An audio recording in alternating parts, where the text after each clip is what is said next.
আসসালামু আলাইকুম। আসলে আমরা চলে এসেছি ধান গবেষণায়।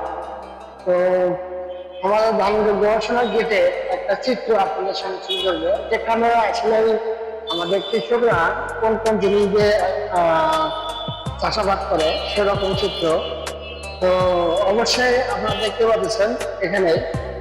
তো আসলে কৃষকরা যে নতুন নতুন আপডেট হওয়ার পরে যে ভাবে তারা চাষাবাদ করে, সেই আপডেটের গুলো চিত্র এখানে তুলে ধরেছে। সর্বপ্রথমে মানুষ দিয়ে তারা চাষাবাদ করতে, এরপরে পাওয়ার টিলার, এরপরে দেখেন গরু দিয়ে তারা কিভাবে জমি চাষাবাদ করতো।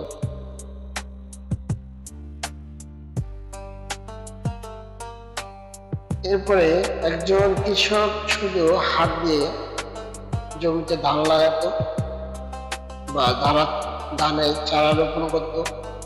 বর্তমানে এইভাবে মেশিন দিয়ে চারা রোপণ করা যায়।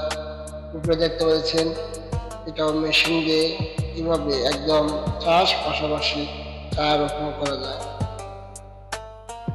এরপরে চিত্রের মধ্যে আমরা দেখতে পাচ্ছি যে আগে মানুষেরা হাত দিয়ে আগাছা পরিষ্কার করত, বর্তমানে মেশিন দিয়ে পরিষ্কার করে।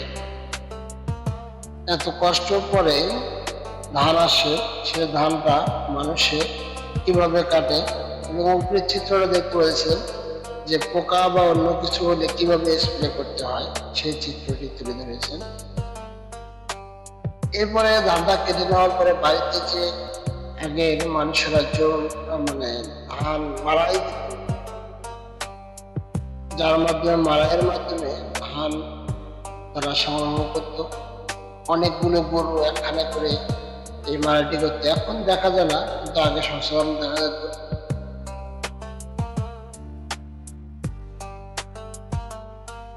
এরপরে আপনারা দেখতেছেন যে চঙ্গি, কেউ ঢোল, এটা দিয়ে ধান তারা শুট করত।